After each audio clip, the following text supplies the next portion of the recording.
Welcome back to Carneades.org. Today we're going to be continuing with debunking the modal ontological argument 6 ways from Sunday. Today we're going to be looking at the modal perfection argument. This is an argument that claims to underlie that first premise or those first two premises of the modal ontological argument. And if this argument works and it can be successful in proving either that first premise of Inspiring Philosophy's version or the first two of the Stanford Encyclopedia version, it will make the argument not only valid, but sound as well, such that that original premise will be true. So, let's take a look. This is basically justification for premise 1, that it is possible that God, a maximally great being, exists. We are trying to prove or offer justification for this premise. In order to do this, we're going to have 3 assumptions and 2 definitions. Once we have those assumptions and the definitions, the conclusion is just going to follow via deductive logic. Let's take a look. So, for any property x, if the property is a perfection, then its negation cannot be a perfection. We'll symbolize that for those of you interested in propositional logic as for all x, px, that's just going to be x is a perfection, implies that it's not the case that p of not x, or not x, is not a perfection. For any property y, if y is a perfection, then if y entails some other property z, z is also a perfection. That'll be symbolized as all y. Perfection y implies for all z. It's necessary that for all x, yx implies zx, implies that z is a perfection. Basically, if there's any property that implies some other property, if the first property is a perfection, the second property is also a perfection.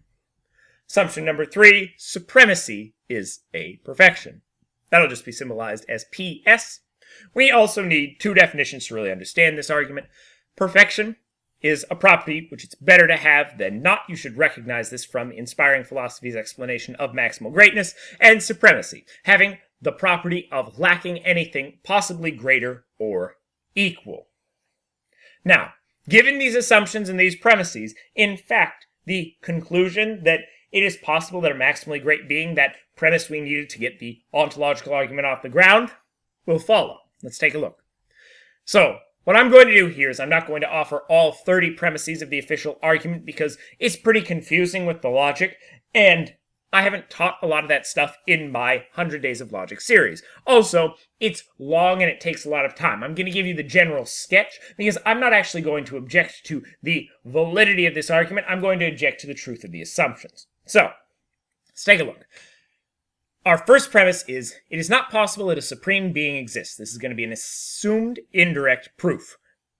For those of you who haven't checked out my video on indirect proof, basically what that means is we are going to assume the negation of the conclusion we want, show that it leads to a contradiction, and then conclude that conclusion that we want. So we're going to show that if God was not the case, then we would end up with a contradiction. Let's take a look. So, number 2, it is not possible that a supreme being exists, or it is not possible that a supreme being exists. That's just one addition.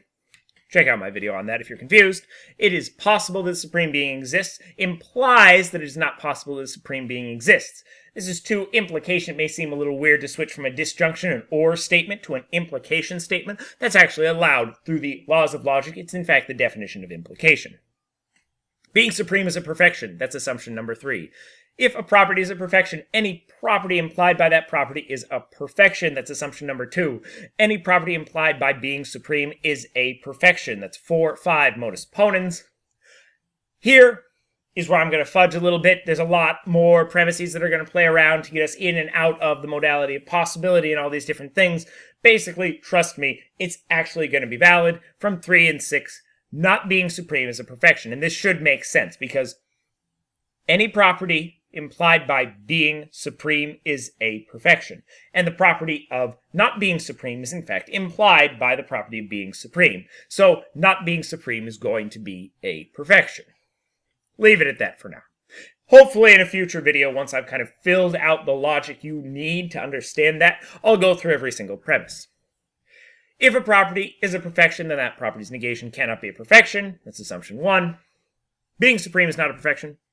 Being supreme both is and is not a perfection from 4, 9 conjunction. Therefore, it is possible that a supreme being exists, or a maximally great being exists. That's 1 through 10 indirect proof, because we ended up with a contradiction from our original assumption.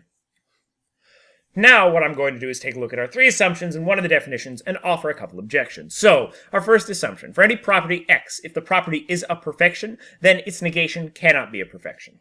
I'm a little concerned about this. I'm a little suspicious. Why? Think of Jackson Pollock and a Raphael painting. If you think of these 2 paintings, it might seem that they are negations of each other. One has beautiful, perfect order. One has complete craziness going on. They seem to be negations of each other, but many people would say they are both pinnacles of or perfections of art. It seems that the negation of something, in fact, can also be a perfection.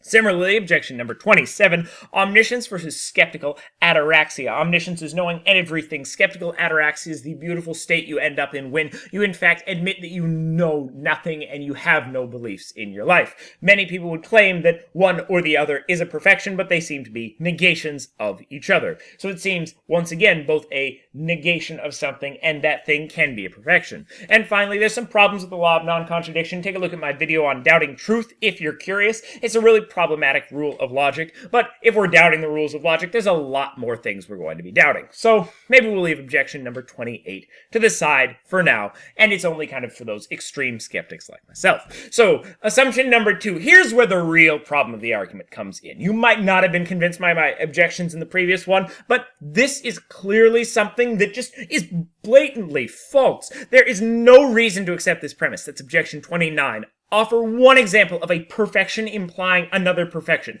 I don't even see where you would get this concept. In fact, it seems that a lot of things that we might consider perfections imply imperfections, or imply things that are outright bad. There are a lot of counterexamples. Power corrupts. Absolute power, omniscience, seems to corrupt absolutely. That is a perfection implying something that's really not a perfection. Or we're just understanding corruption as something that is perfect. Knowledge brings unhappiness. Omniscience is going to bring a lot of unhappiness because you're going to know about a lot of bad things that are going on in the world. And existence brings more suffering than it brings pleasure. So it doesn't seem that suffering would be a perfection. So it doesn't seem that existence is a perfection. So it doesn't really seem that having necessary existence would be any more of a perfection. That's objection number 30. And I really think that objection alone is damning enough for this entire argument. It's pretty convincing to me. Finally, supremacy is a perfection. A translation, if we put in the definitions for these words, it is better to have the quality of lacking anything possibly greater than or equal than not. This doesn't actually seem to be a perfection in my mind. Being God doesn't seem to be a perfect place to be. It actually seems like a really unpleasant place to be. Objection 31. There are many cons to lacking anything possibly greater or equal. You're lonely. You have no peers. Responsibility. You have infinite responsibility because you have infinite power. You have a lack of free will. Check out my video on the free will dilemma if you're curious why. Unhappiness. Like I said, ignorance is bliss. Infinite knowledge makes you unhappy. There's a lack of mystery. You don't have any curiosity anymore because you know everything. There's a lack of challenge because there's nothing you cannot do. There's a lack of fulfillment because you just are doing everything that you would do anyway. You have no free will. You have no challenges in the world. It doesn't seem that being God is actually something you would want. It doesn't seem that supremacy is actually a perfection.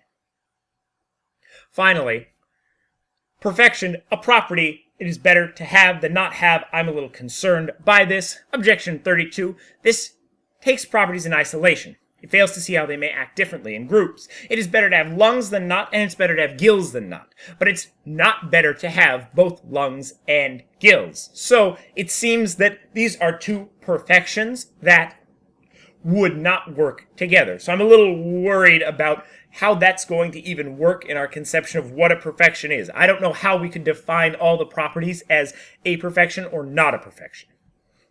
And finally, of course, objections 2 through 5. Check out my original set of objections to Inspiring Philosophy's argument. What is it better for? These seem to be only hypothetical goods and not categorical goods. That was Objections to the Modal Perfection argument. Tomorrow, Friday, we are going to take a look at why the modal ontological argument begs the question and why this is a bad thing. Watch a new video every single day this week here at Carneades.org with Debunking the Modal Ontological Argument 6 Ways from Sunday. Stay skeptical, everybody.